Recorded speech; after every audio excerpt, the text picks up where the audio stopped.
Hello there, everybody, and today I'm here to review Inside Out 2. So I've not reviewed the first Inside Out, but because of my 2024 movie reviews, we are going to be reviewing this movie. So I never thought Inside Out would get a sequel, because I'm pretty sure I heard somewhere that they wouldn't be doing sequels to Pixar movies anymore after Toy Story 4, but they were wrong, because we're getting a sequel to this movie. So this came out around June. I did want to see it in theaters, but I was kind of just wanting to go see other things. And eventually I saw this movie when I rented it at the library. And then eventually I watched it on Disney Plus.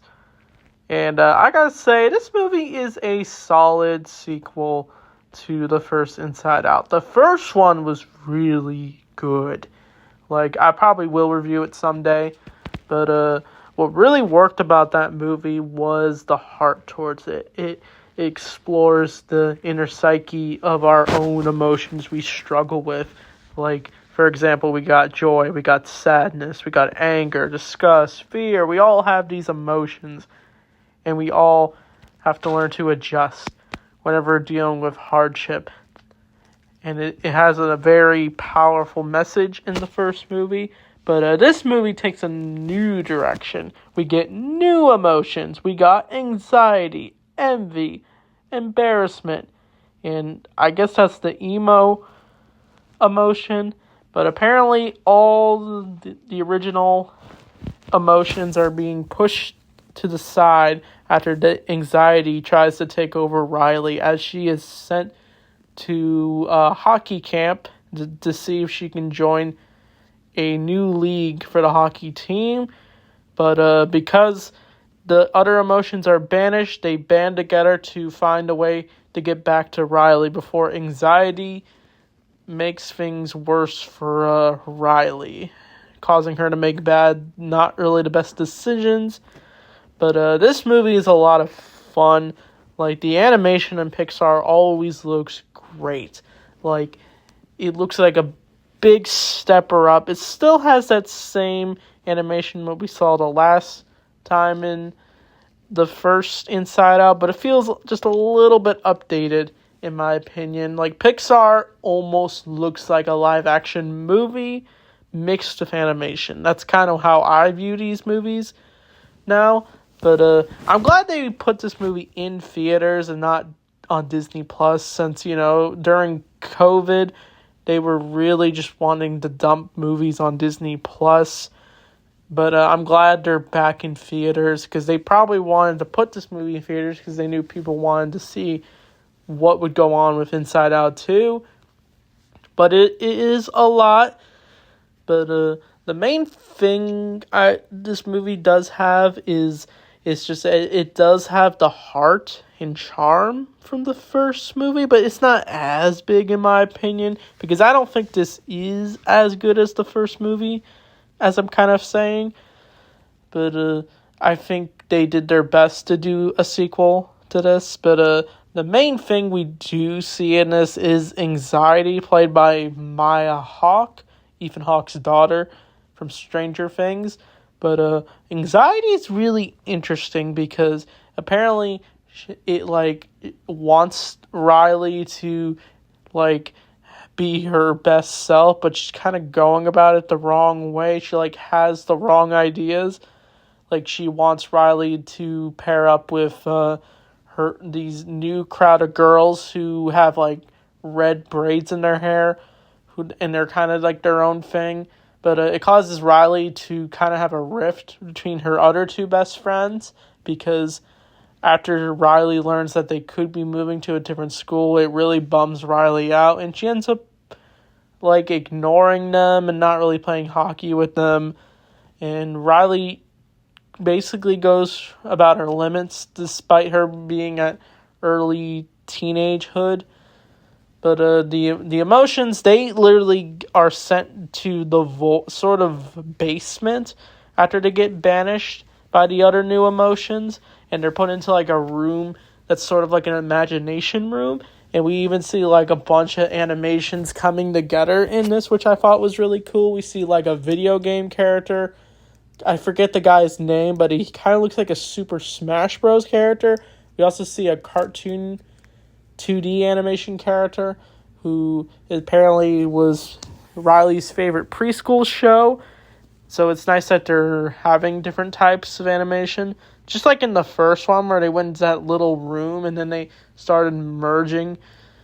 I think you know what I'm talking about, but when the characters do escape, they're basically on the run as they are chased by the cops of Riley's psyche, and as things are going on, the various like islands for Riley's inner psyche that makes her Riley starts to fall apart, but the emotions are trying to do their best to get back to headquarters. The best thing about this movie is that the emotions are actually together in this movie, because in the last movie it was joy and sadness, and we saw their bond really fleshed out in the first movie. But this time they can actually all be together, and they end up sending Sadness back to headquarters by having her sneak up the tube and try to find a way to look at the manuals to find a way to stop anxiety. But various wild things happen. Joy has her inner moment in this movie where she feels she's just not, Riley just doesn't need them anymore. But we also see a nice moment with Anger, because Anger is always pissed off throughout the movies, of course, but he actually shows his heart towards Joy by encouraging her to keep going. So that's a nice change of character for Anger. It's not something we really expect with him. But all the emotions eventually do go back to headquarters after they try to give new ideas for Riley, but Anxiety tries to stop them. But we see various other things happen throughout this.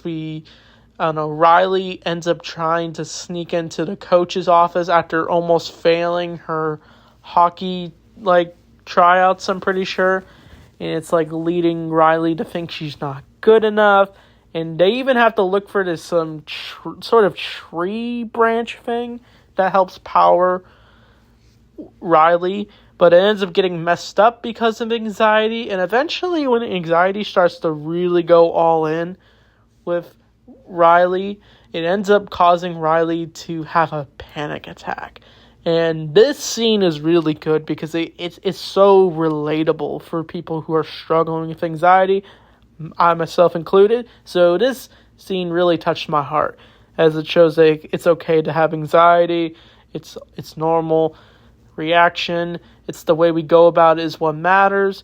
And we can always get help if you're struggling with these. But as she ends up, Riley, the nicer scene is where Riley ends up working things out with her two friends. And they ended up being friends, of course, again, even if Riley felt she was being a jerk.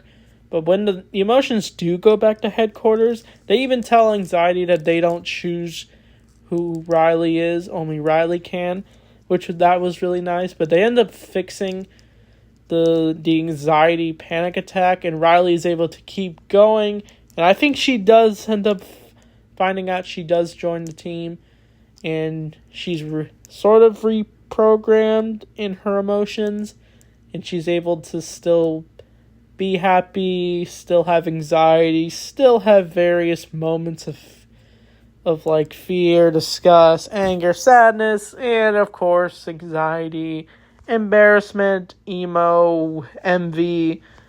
But I think they're able to work things out in the end, and they're all together again. And I think that's Inside Out 2. So sorry if I skipped some things, but overall, I think this movie was really good. Just a nice, refreshing movie to watch. And it was a nice sequel. Not as good as the first one, but I think there's a lot to enjoy. I did like the new emotions, how they added more characters, more variety. I did like the embarrassment emoji. Wait, no, I don't know why I said emoji. Emotion, my bad. But, yeah, and Envy was adorable. Anxiety looked wild, and the Envy one, and the emo one looked, I liked the hairstyle But it was nice to see more characters in the Inside Out world. Hopefully, if they do a third one, maybe we can see more emotions, or we can see Riley maybe at her senior year or starting high school. It's endless since she is a teenager in this movie. So we could get endless stuff with Riley's character.